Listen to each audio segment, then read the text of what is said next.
Армысыздар менің тыңдармандарым. Бүгін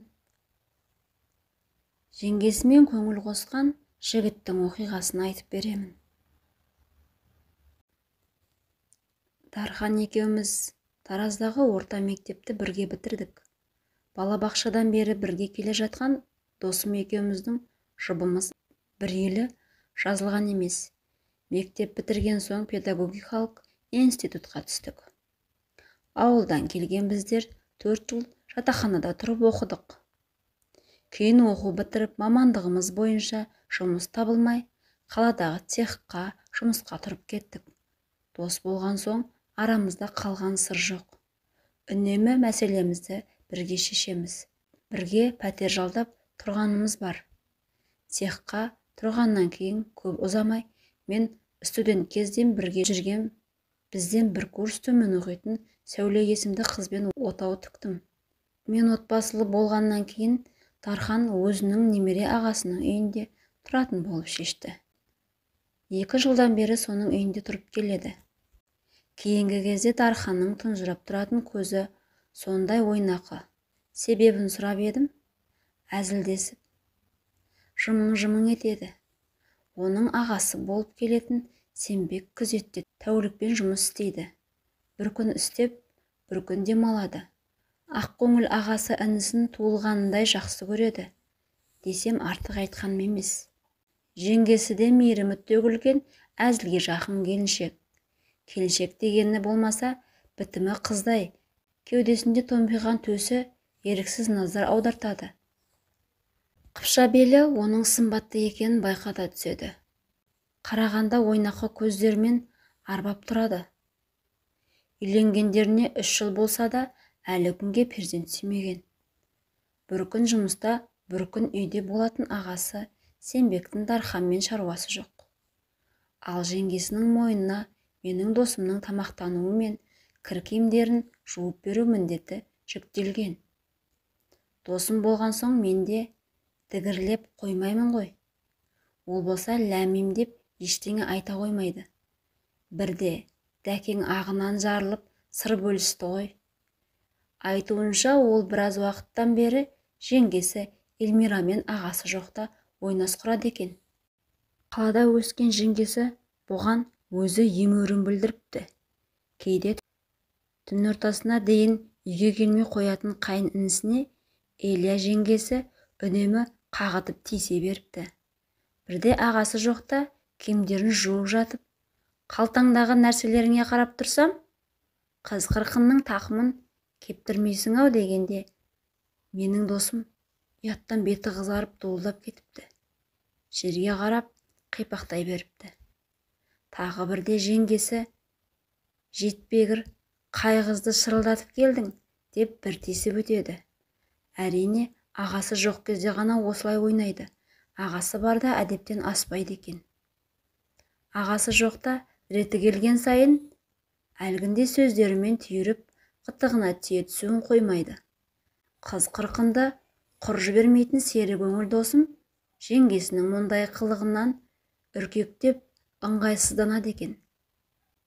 Сөйтіп жүргенде бірде Дархан ағасы жоқта үйге қызара бөртіп келеді. Түнгі 12-ден аса есікті ашқан жеңгесі әдеттегенше қақта қарсы алады. Бұл да құр қарап тұрмаса керек. Жеңгесінің бір бұты байынікі, бір бұты қайнысыныкі дегенді бүгінгінің жігіттері түсінбей өтетін болды ғой, дегенде дәкең шыдамай кетіпті. Сымбатымен жігіттерді өзіне тартып тұратын көрікті жеңгесіне әдептен аттап бірнеше рет қол жүгіртеді. Талайдан бері мұндай батылдықты күтіп жүрген Элия да Дарханның құшағына құлай кетеді. Сөзбен түйіліп жүргенде, мына жеңгемнің желігі басылмай жүр ау деп ойлаймында қоя салатынмын. Бұл жолы шыдай алмадым. Аяқ киімді шешкен бетте жібек қалатынан бар бітімі көрініп тұрған жеңгемнің белінен құшақтай алдым. Оттай жанып тұр екен. Жаймен өзіме тартсам, жымың қағып құшағыма кіре бастады. Құмарлығым артып ерніне сүлікше жабыстым деп дәкең шынын айтқанда Менің де оның жеңгесіне ойым кетіп қалғандай болды. Сүйісіп тұрып, тәртіпсіз қолдарым оның беліне төмен түсіп, дөңгеленіп тұратын жұп-жұмсақ жамбасын умаждап жатты. Ол болса маған тығыла түсіп, осы сәттің әрі қарай жалғасуын қалай түскенін білдірді. Еппен аймалап жібек қалатын үстінен сусыта түсіріп, төс тартқышын ағытқан күйі төсекке қарай әкеттім. Ып-ыстық ерні мені өртеп жіберді. Шынымды айтайын, мұндай аймаласу бұрынғы қыздармен ешқашан болған емес. Мойнына аймалап, алмадай тырсиған қос анарына ауыз салып, үрпісіне ернім тигенде жеңгем ләззаттан балқып жатты. Сірә, мұндай аймалау ағамның тарапынан болмаған сияқты. Ұзақ аймаласу үстінде оның сүйріктей саусақтары мойнымнан төмен қарай арқамды тұтас қысқылай сипалап қозып жатты. Жаймен ішкемін шешіп, оттай жанған түн демесіне қауғадай болған мүшемді бойлата сұғып жібергенімде жеңгемнің даусы ыңырана шығып, небір тәтті сөздерді айтты. Ләззатқа бөленіп, иығымды тістелеп жатты. Ұзаққа созылған айқас мені қара терге малындырды. Белімнің босайтын сәтте ол мені өзінен айырған жоқ. Деп Дархан өзін ғана емес, мені де ынтықтыра түсті. Сол бір қатынас орын алған түні Дәкеңде аянып қалмаған. Жеңгесін тағы да бір қуанышқа бөлеп, өзінің міндетін мүлтіксіз орындап шығады. Содан бері Элияның бұған деген пейілі де ерекше екен. Ағасы келіп қалама деген қауіп мүлде жоқ. Себебі ол тәуліктік жұмысына кеткен соң оралмайды. Әрі інісіне мүлдем күдіктенбейтін болса керек. Ал жеңгесі Эльмира күйеуі жұмыста болған уақытта қайын інісін ерекше күтіп, тіпті бірнеше рет телефон соғып тастайтын сәттерде аз емес. Есіктен кірген бетте Дархан өзін ғаламат шайқас күтіп тұрғанын біледі. Кейінгі кезде Дарханмен кездескен сайын айтатын әңгімеміз оның жеңгесімен төсегіндегі айқасы туралы ғана өрбитін болыпты. Қазір досым әр бас қосуда жеңгесінің төсегіндегі белсенділігін, оның қоярда қоймай төсекке сүйрейтін жатын бөлмеде, қонақ бөлмеде, ас үйде жуынатын орындағы позаларын айтып, сілекейімді шұбырта түседі.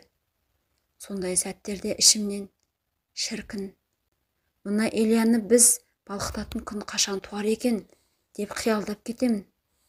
Ол болса, оны қалай тағымға басқанын, бір түндегі ләззаттың қалай жалғасқанын айтуың кездескен сайын небір сипатта әңгімелеуін тоқтатар емес.